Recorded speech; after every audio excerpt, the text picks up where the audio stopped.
Okay आज हम पढ़ने लगे हैं कि फैक्टर अफेक्टिंग इवेपोरेशन, ऐसे फैक्टर जो इवेपोरेशन पर इफ़ेक्ट करते हैं। इवेपोरेशन हम पहले पढ़ चुके हैं कि क्या होता है कि किसी भी लिक्विड का जो है वो वेपर में कन्वर्ट होना, ठीक है, उसको इवेपोरेशन कहते हैं।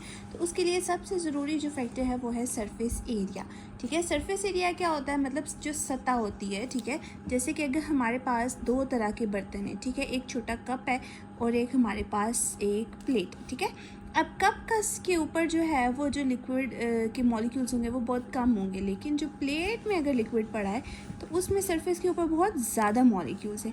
तो कम मॉलिक्यूल्स जब सरफेस के ऊपर होंगे तो कम इवेपोरेशन होगी, और अगर ज़्यादा मॉलिक्यूल्स सरफेस के ऊपर होंगे तो ज़्यादा इवेपोरेशन होगी। इसका मतलब है कि more surface area results in more evaporation. Okay, अब टेम्परेचर पे आते हैं। टेम्परेचर वैसे तो नॉर्मली हम यही कहते हैं ना कि जब टेम्परेचर ज़्यादा होता है, किसी चीज़ को हीट करते हैं तभी वो इवेपोरेट होती है।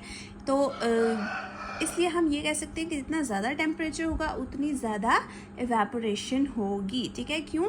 क्योंकि इवेपोरेशन जो है वो डिपेंड करती है काइनेटिक एनर्जी के ऊपर, ठीक है। मॉलिक्यूल्स के पास जितनी काइनेटिक एनर्जी होती है वो उतनी जल्दी इवेपोरेट करते हैं, ठीक है। तो टेम्परेचर जो है वो भी काइनेटिक एनर्जी से डायरेक्ट रिलेट करता है। तो जितना ज़्यादा टेम्परेचर होगा उतनी ज़्यादा काइनेटिक एनर्जी होगी और उतनी ज़्यादा हमारी इवेपोरेशन भी होगी, ठीक है ना। तो more the temperature more is the evaporation. And intermolecular forces, the third point is intermolecular force, means two molecules which are present on the surface, ठीक है, they are attached with each other, okay. So for evaporation one should break these intermolecular forces to get evaporated, okay.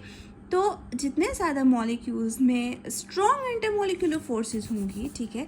Strong intermolecular force का क्या मतलब है कि एक दूसरे के साथ नहीं करो बेटू, ज़्यादा स्ट्रॉन्ग अटैचमेंट है। इट मीन्स कि उनको बॉन्ड ब्रेक करने में ज़्यादा देर लगेगी, उन्हें टेम्परेचर भी ज़्यादा चाहिए होगा, ठीक है, जिसकी वजह से क्या होता है, इवेपोरेशन कम होती है। तो जितनी स्ट्रॉन्ग इंटरमोलिकुलर फोर्सेस होंगी उनका इन्वर्स रिलेशन होगा इवेपोरेशन के साथ, ठीक है।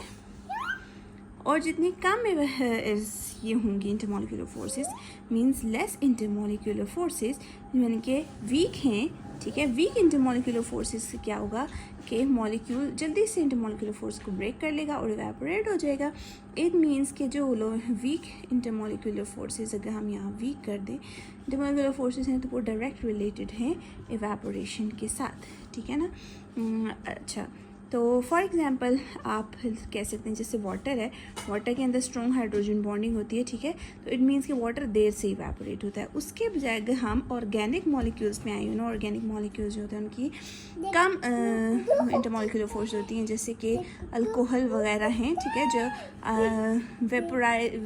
क्या से कहते हैं, वोलेटाइल लिक्विड्स होते हैं, ठीक है। अल्कोहल है, पेट्रोल है, ये ऐसी चीज़ें हैं जो जिनमें इंटरमोलिकुलर फोर्स बहुत कम होती हैं। तो जितनी कम इंटरमोलिकुलर फोर्सेस होंगी इनकी इवेपोरेशन जल्दी हो जाती है और वाटर की इवेपोरेशन देर से होती है, ठीक है। तो ये तीन फैक्टर्स हैं जो इवेपोरेशन के ऊपर डिपेंड, जिन पे इवेपोरेशन डिपेंड करती है, ठीक है।